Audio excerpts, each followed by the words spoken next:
ఓర్ని ఇన్నొద్దులు బస్సులలో దొంగతనాల ట్రెడిషన్ బయట దొంగలే చేసేటోళ్ళు. కానీ జస్ట్ ఫర్ ఏ చేంజ్ అనుకున్నాడో ఏమో ఆర్టీసీ డ్రైవర్ అనే దొంగ లెక్క మారి ప్రయాణికుల సంచులు చదిరి సొమ్ములు మాయం చేస్తుండట. చూడరు యాన్న మరి. ఆర్టీసీ బస్సులలో మన లగేజీ సేఫ్గా ఉండే జాగ ఏదైనా ఉందంటే అది పక్కా డ్రైవర్ సీట్ వెనుకనో గేర్ బాక్స్ పక్క పంటో అని నమ్ముతాం మనం అందరం. అది నిజం కూడా ఇప్పటిదాకా. కానీ ఒక్క పారికి సీన్ చూస్తే ఆ నమ్మకం నట్టేట్లా కలిసిపోతుంది అందరికీ.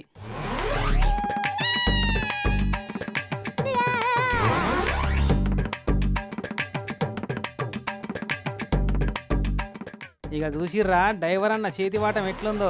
ఓ దిక్కు స్టీరింగ్ కంట్రోల్ చేసుకుంటేనే చింతపులుసుల గింజల కోసం పునుకులాడినట్టు బ్యాగుల బంగారు గొలుసుల కోసం పునుకుతుండ అన్న. అగో కావాల్సిన వస్తువు దొరికినట్టుందిగా. ఇంకేందిగా జేబులో నూకు మంది సొమ్ము మంగళవారం అంతే. అది సీన్ కట్ చేస్తే అన్నగారి పర్ఫార్మెన్స్ అంతా వెనక సీట్లో కూర్చున్న ప్రయాణికులు ఫోన్లో రికార్డ్ చేసి ఆ బ్యాగ్ ఓనర్కి చెప్పంగానే వెంటనే ఆర్టీసీ అధికారులకు పోలీసు వాళ్ళకు ఫోన్ కొట్టింది. ఇక నడిమిట్లనే బస్ ఆపించి చెకింగ్ చేస్తే అన్నగారి చేతివాటానికి దక్కిన ఫలితం బయటపడ్డది.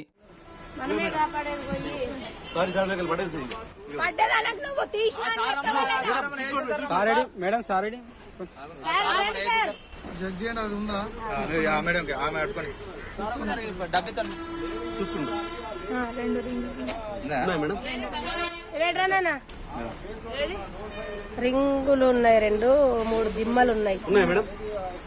ఇవేనా? ఇవేనా? అవే మేడం. ఎట్లా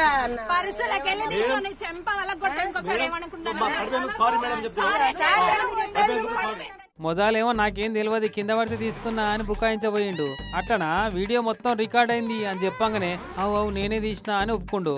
ఈ కక్కుర్తి పాడుగా అని చూసిర్రా వరంగల్కి వెళ్ళి నిజామాబాద్ వస్తున్న బస్సు ఇది. ఉంగరాలు కమ్మలు పెట్టిన బ్యాగును ఏడబెడితే సేపుకుంటుందని ఆలోచించి డ్రైవర్ సీట్ వెనక పెట్టిందట. అగో అది పెద్ద తప్పు అయిపోయింది. ఇంటోడే దొంగోడైందన్నట్టు డ్రైవర్ అన్నకే దొంగ బుద్ధి పుట్టింది. ఇట్లా ఆర్టీసీ బస్సులో ప్రయాణం సురక్షితం అని జనాలంతా నమ్ముతారు. అప్పుడప్పుడు ఆడాడ దొంగతనాలు జరిగినా నమ్మకం మాత్రం పోలే. కానీ ఇట్లా మీరే ఇంటి దొంగల లెక్క మారితే ఎట్లనే అన్న డ్రైవర్లను కండక్టర్లను నమ్మి సామాన్లు అప్పచెప్పేటోళ్ళు ఉంటారు. ఇక ఇట్లయితే ఆ నమ్మకానికి తూట్లు పడిచినట్టే కదా. ఏం చర్యలు తీసుకుంటారో ఈయన మీద గానీ చెప్పుకుంటే సిగ్గుపోయే ముచ్చటే ఇదైతే.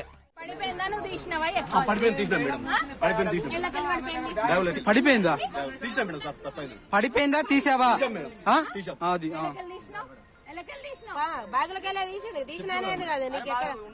అదే ఇంకా ఇవేనా మీరు చూపెట్టన్నా? అదే తీసిందంటే మీ బ్యాగులకెళ్ళి తీసిన.